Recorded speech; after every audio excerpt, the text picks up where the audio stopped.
Hello guys, welcome back sa ating YouTube channel. So ngayon, i-update ko naman sa inyo yung part 3 ng ating games project. So, 'di ba ito na nakaraan?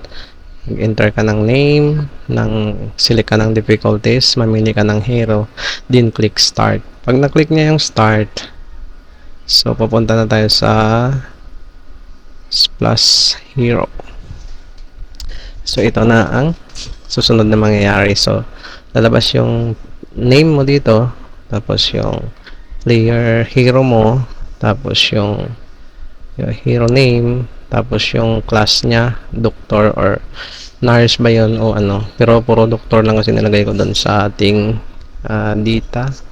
Pwede naman ipalitan yan. Ito, nakadepende kasi yan dito. Kung ano, sa hero adapter ba yun? Ay, hindi. Single.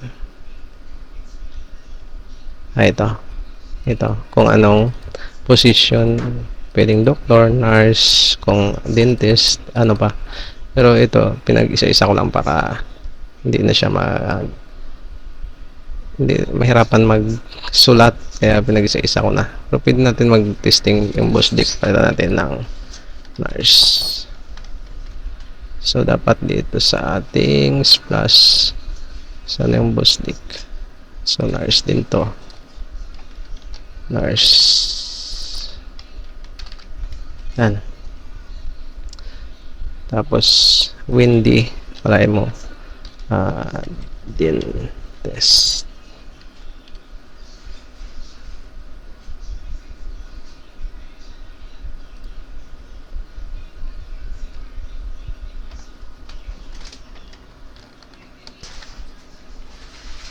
So dito sa windy, dentist din dapat, dentist yan.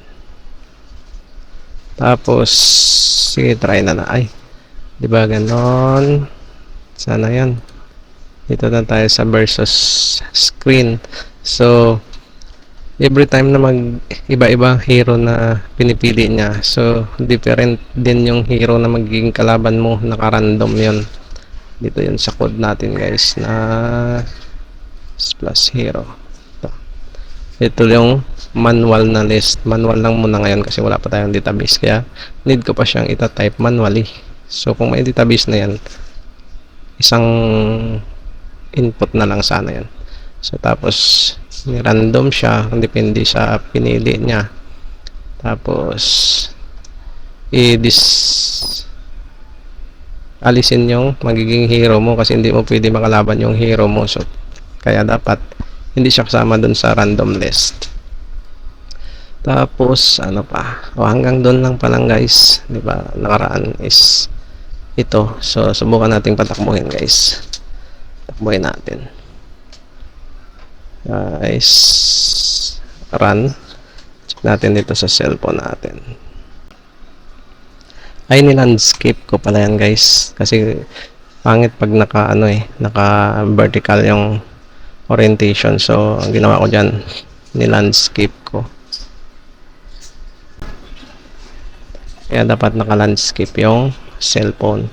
So automatic siya magro-rotate landscape. So wait lang natin mag-success guys.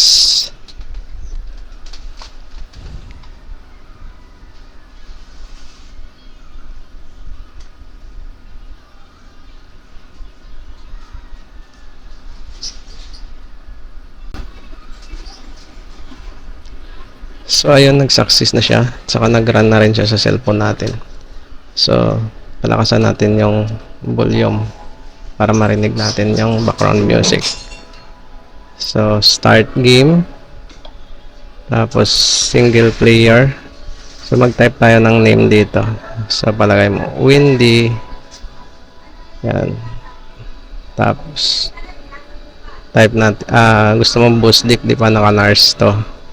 Tapos intermediate. So start. So yan guys, boost dick, naka-nurse. Tapos si Bruno, Borgao, si Borgao. So palit tayo, halimbawa si Windy, sa mga kalaban niya, si Alexandra naka-doktor. Random yan guys kung sino ang magiging kalaban mo. Diba? Ayos guys.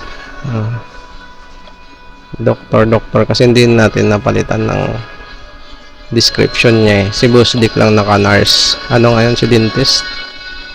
Check natin dito guys sa ating Splash Hero. Yung dentist natin si Windy. Oo, tama. Ayan, naka-dentist. Windy. So, yan lang guys, yung bagong update ng ating games ngayon. So, abangan nyo na lang sa susunod. So, after nito siguro ng splash screen, automatic siya mawala yung splash screens. Then, diretso na sa battlefield. So, abangan nyo na lang guys sa mga susunod natin mga update. Bye-bye!